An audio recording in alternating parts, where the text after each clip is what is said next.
Margot here. So I've been doing conventions and cosplaying for quite a while now.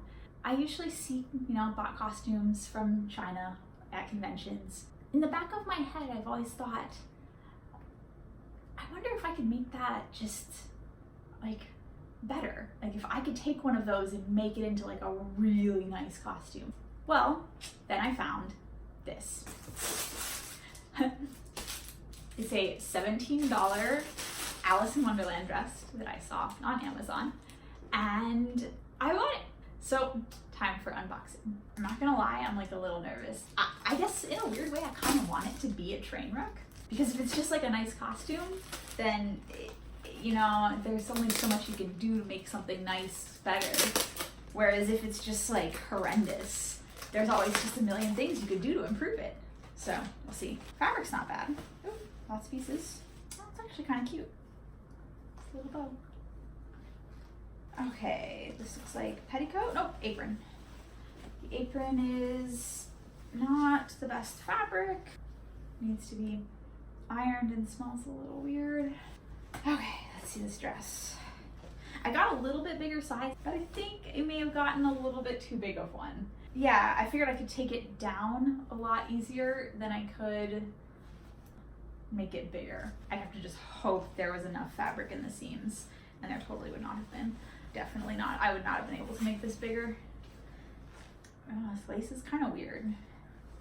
It's like not bad lace, it's just sort of I'm gonna have to wash it and iron it because it's super wrinkly. But I'm gonna try it on, so I'll be right back. Okay, so it's definitely big, like really, really big.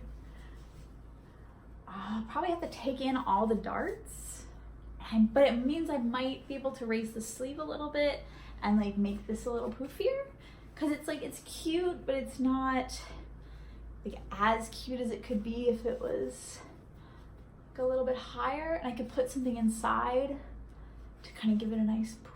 I'm like super shocked that it's too big. I was so worried that it was going to be too small and that I was going to have to just like add a gusset or something to make it fit. All right, so the apron is not at the same place as the waist of the dress, which I might fix, because the apron's here and the waist of the dress is here, which I think is a little bit awkward, because this is actually, apron-wise, is actually kind of cute. Like it works. But definitely needs a petticoat. Like no doubt, hands down, needs a petticoat. But like there's enough fabric in the bow that could, if I tied it correctly, make it a good sized bow. Like this is nicely ruffled, although you can tell it has a serged hem, which I don't really like. And I'll probably just add a lot of embellishments, like little embellishments to it. I'm probably gonna change the lace in the bottom here just because I don't like it. And the hem is really uneven. Yeah, actually this is better than I thought. I'm a little impressed, who knew? And this bow is so cute. Like just, it's so cute. I might add a little bit of like embroidery or like embellished stitches to it to make it a little bit more texturally interesting. And that's honestly, I think, one of the things that could be done with a lot of these kind of costumes is just adding a little bit of nicer stitching elements to it and like trims just to kind of dress them up. Yeah, I'm definitely gonna put this on a different headband. Why would you put the seam of the lace in the front? That's just, ugh. So I've pinned the sides and took off the lace. Don't know what I'm gonna do with it yet. And I'm going to pin the horsehair braid. For anyone who's never used horsehair braid, it's the kind of stuff that gives really ruffly skirts like the right flow. You add it to the seam. So I took out the lace and with it the seam, as you can see right here. And then I just took the horsehair braid and slid it right in to that seam, and I'm pinning it along. And then I'll just resew that same seam. It took me about maybe 2 hours, and I'm all done with the basic alterations. I took in the sides so that it fits me a little nicer, and I added horsehair braid to the hems to give it kind of more of a swooshy feel. I also ironed it a ton because it was super wrinkly. So now I'm pretty happy with it. It could be sort of a basic Friday costume, and if you're a beginner sewer, most of the things I did could be done by hand. If you're a more advanced sewer and have perhaps a more advanced machine like mine, you can continue on with this video and see all the other little embellishments I'm gonna add. I'm gonna add a lot of decorative stitching, and I'm gonna try and figure out some way to use that lace. I haven't really decided on what I'm gonna do yet, but stay tuned. Ugh, I hate myself. I've decided that I'm going to add the lace to the ruffle, which means I have to take the ruffle off, and it's serged on. So I had to break all the serging, and then it's top stitched. And so I'm sitting here with this mass of thread.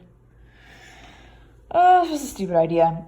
I took the ruffles off, and I've finally sewn them back on with the lace, and it actually looks like super cute. Kind of like elevates it a little bit. I still have a lot of the lace left over, so I'm not sure what I'm gonna do with that. Who knows?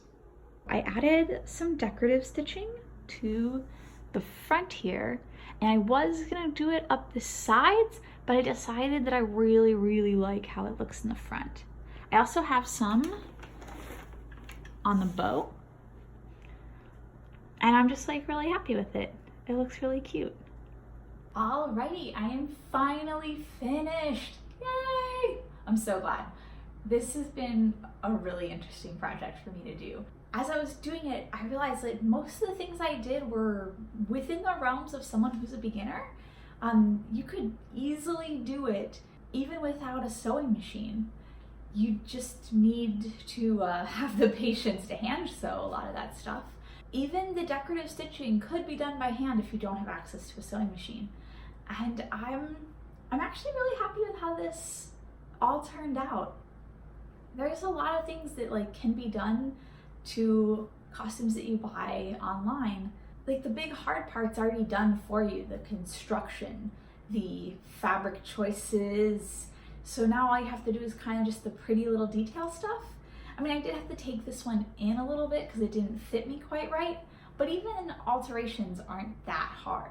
I really think if you're starting out cosplaying, this would be a really good way to start. Just iron everything out and add a few little fun details. I think if I do this again, I'll probably add pockets to the dress because that's a little bit more advanced, but it would make it a lot easier when you're at the convention. The only things that I ended up using aside from the costume itself was horsehair braid, which is this kind of plasticky stuff that you can find on Amazon. It's like 12 or 15 bucks for a ton of it. And it just kind of added the flow to the skirt that just, I think, makes it so much prettier. Same thing with the edge of the apron. And then I used just some gold thread that I had lying around, but it's not hard to find decorative threads. I really think you could also use either blue or black, or if the gold just doesn't really do it for you. And then I used, I still have a lot of it left actually, I used the lace from the bottom of the hem. If I was gonna wear this, I would definitely get like a petticoat, just so that you could still have that kind of ruffly bottom thing without just the cheap lace that this is. I honestly think this is was a really fun project. I'm definitely gonna do it again. If you've done anything like this, upgrading a costume from online, I'd love to hear about it. If you have any questions, just leave them in the comments below. Thanks, guys.